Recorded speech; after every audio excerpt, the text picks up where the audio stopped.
Hello, friends. Welcome to Cheap Comic Collector, episode number 68.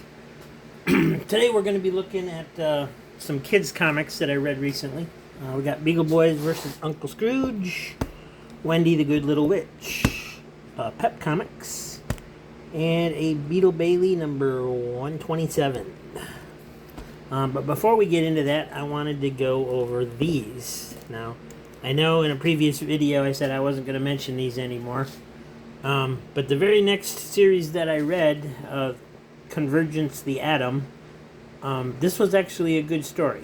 So I didn't want to leave you guys thinking that it was all crap, because it turns out it's not. So hopefully the fact that the Atom was a decent series, there will be some other decent series in all those.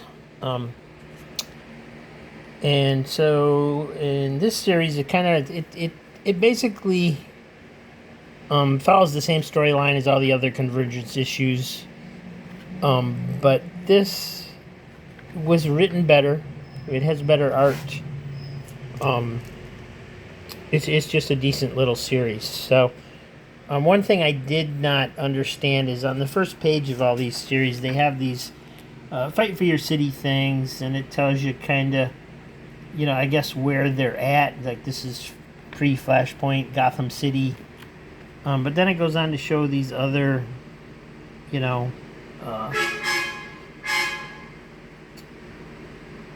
places like Captain Carrot's world, Hollywood, California. And, I mean, that's nowhere in this issue, so it's a little confusing. Because up until now, I had thought that those were characters and things that I was looking at in those issues, but this is nowhere to be seen in these issues. So, a little confusing there, but the artwork's pretty decent. And this first panel, splash page panel, just kind of blew me away. It's a great shot of the Atom, coming off the page, basically. It's written by Tom Payer, penciled by Steve Yowell, who I haven't heard of before, but it's got a great last name. Andy Owens is on inks, and it's decent artwork. Adam's got some wacky powers because of the whole Convergence thing, where he can only grow his hand. So it makes him kind of look like the new Miss Marvel over at Marvel Comics, but that was before her time. So, and it's a good storyline. It goes through, and there's actually, the story matters. This Atom is Ray Palmer. He's crazy. He hears voices, and he fights Deathstroke. And it brings back, and this guy from the Extremists, and it brings back Ryan, who apparently had died previously. And he is actually the voice that Ray Palmer's always talking to in his head. So they figured out a way to make him a body, and it's kind of a crazy story, but it's fun. So it was a good story for Convergence. And anyway, on to the Promised Kids books. We got Beagle Boys versus Uncle Scrooge. This one is number 7 from 1979, and kind of typical for the time period. You got Vic Lockman on scripts. I forget who did the art. I think it was Jim Manning. It's very nothing too special about it. Casper Hostess ad is actually more interesting than most of the stories in here. It's Beagle Boys versus Uncle Scrooge, just like the title says. It's got a few different stories in it. And it's typical for 70s Beagle Boys type material. Just kid stuff. Nothing too spectacular, but I do collect Disney comics, but compared to anything by Carl Barks or Don Rosa, it just really pales in comparison. I'm going to save Wendy for last, I think, because that was actually my favorite of these four. Pep Comics, number 348. Archie, do you think my students will miss me someday? Snowball goes over his head, and one of them just did. Okay, it's 1979 also, issue 348, and this was okay. Again, typical Archie stuff, just kind of joke-laden series. Archie and Jughead are arguing over what they want to do, and Betty and Veronica become involved, and then it goes to Miss Beasley in the kitchen of the school, and Mr. Weatherby's always complaining that he wants them to jazz up the food, so that's what they do. And then there's a half-page moose gag, and this little comic strip, you can tell it's old. I've never been quite sure if these are reprints of comic strips or, like, you know, the actual comic strips in newspapers or not. Whenever I kind of run across them, never quite figured that out. Got some kind of puzzle, and Frankie Valdez, who I've never heard of, but he's with Mr. Weatherby, so he's not an older character. I looked him up. He's a Hispanic character that they added to the Archie cast. He's got a Reggie Mantle type personality, so he's a rival of Reggie.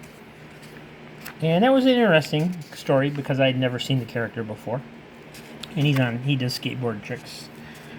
Got an ad for Kryptonite Rocks. Yes, please. I'll take 2. Little Jinx is trying to run away from home. And you got a Josie and the Pussycats hostess ad. And then the usual Archie Club News subscription blanks. And then another Archie story at the end. So it was interesting that they tried to mix it up a little bit, but they still did it with all Archie characters.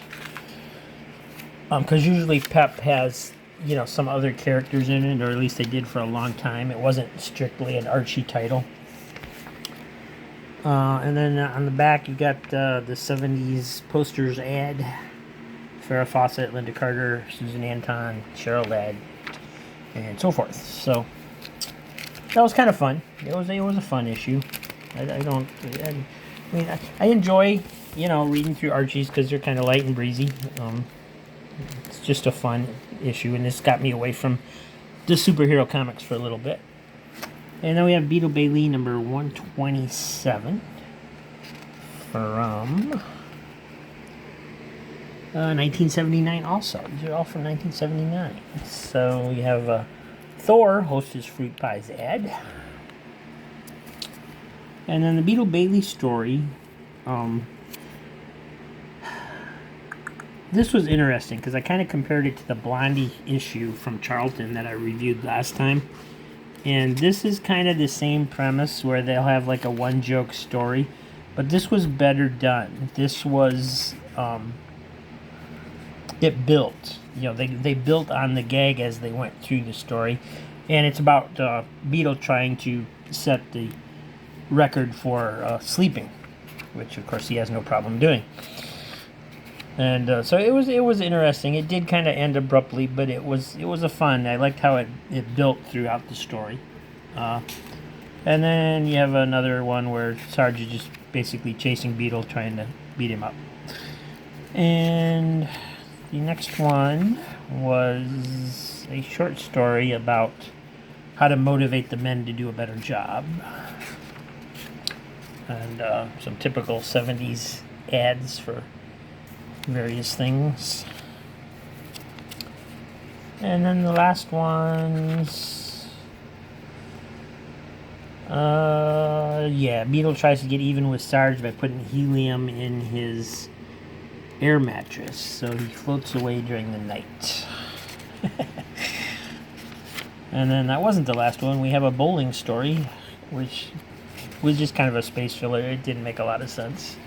You got a Star Wars t-shirt ad, a Pink Panther ad,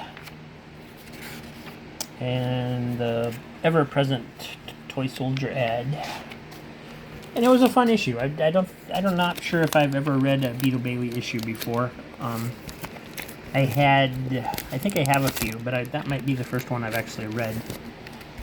And then Wendy's a giant size, so she's a little hard to get out of the plastic here.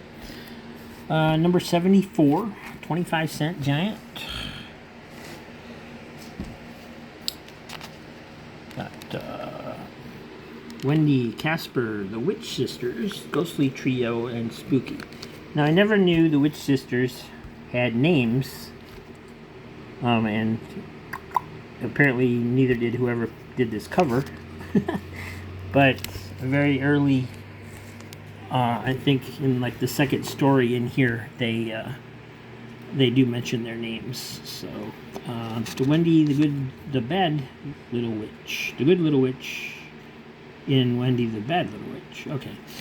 So this witch is trying to have Wendy do bad things. And Wendy doesn't want her to do anything to her, so she's trying to do nice things that look like bad things. That sounds more complicated than it is. But it worked pretty well. And then you got an ad for a free pencil with a Casper clip, a Casper ring, a Casper bracelet, Casper medallion. So you're all set if you're a Casper fan. And then you have another bowling story, just a one-shot, one-page gag. And a Casper one-page gag. And then this is a story that mentions the Witch Sisters' names. Thelma, Velma, and Zelma. So, if I knew that, I had forgotten it. But now I know. I will not remember their names, but I'll remember that they have names. They should have made the third one like something funny, like Zelma, Thelma, and George or something. But so yeah, in this one, they found out a way to make more witch's brew that smells terrible. In fact, it smells so terrible that it's chasing away aliens from the planet. So this is why aliens don't visit our planet and let their existence be known. It's a foul-smelling planet, and they've named us PU. So that's why. Now you know. And then there's that's kind of a running gag through some of these stories, because there's another place where it's, they're offering her witch's brew and she doesn't want it because it stinks. And then it goes on, and the Witch Sisters get their own story with guest starring Laughing Lena, who is this creature here. She predicts the future, so they're trying to stay away from her because she laughs at everybody. And Spooky, it's a story where he is trying to teach another ghost to have better, more powerful booze. And then Casper gets a story towards the end where he foils some people that are house sitting, but they're they make a plan to pretend like the house is haunted to scare their neighbors away so that they can buy the house cheap. So he takes care of that. Got a couple text stories. You have the Casper strip ads and a Richie Rich strip ad for their comic stories. I always thought those were interesting. It was an interesting way of advertising. And then Spooky gets another story where he tries to fit in with a gang of kids building a clubhouse. And then we're back to a Wendy story with a giant. That's only a 2-page gag. And some ads for Sad Sack Comics and Casper Comics. And all the giant comics that were on sale that month. A lot of them. That's how popular Harvey used to be. And then you got a couple of 1-page gags. Casper, Spooky again, and another Casper 1-pager. Wendy one-pager. And you can make money if you sell grit. And then that was it. Actually, the most interesting thing was these records in the back. These were actual phonograph records that you could send for. And it's got a tune called Casper, What You Doing on the Moon, and Richie Rich, the Richest Kid in the World by the Comics. And so whenever I see anything like this, I get online and I look for it just to see what the heck it is. I couldn't find, I think there was a recording of maybe the Richest Kid one. It was hard to tell. No, it was the Casper one, What You Doing on the Moon. I think I found it on YouTube, where somebody had actually recorded it. So they do exist, and I didn't actually listen through the whole thing, as I had it muted. I meant to go back and watch it later, and I forgot to do that. So maybe I'll do that tonight. And that's it. We are out of comics that I've read. So what are you guys reading? What's interesting that you guys are reading lately? Let me know in the comments below. If there's something new that's coming out, that are new books that you like, let me know. I'm really liking World's Finest. Batman, Superman, World's Finest by Mark Waid. That's been really good. The current issue has Superman and Batman meeting for the first time. I don't know if that story's ever been told before. If it hasn't, they're telling it now. So it's been interesting. And that's it. So I'll see you tomorrow. Tomorrow we're doing some auction wins, and actually have a new box that just arrived a little bit before I started filming this. That's got comics in it. Not sure what's in there right now, but if it's what I think it is, it's good stuff. So see you tomorrow. Have a great day. Hope things are going your way.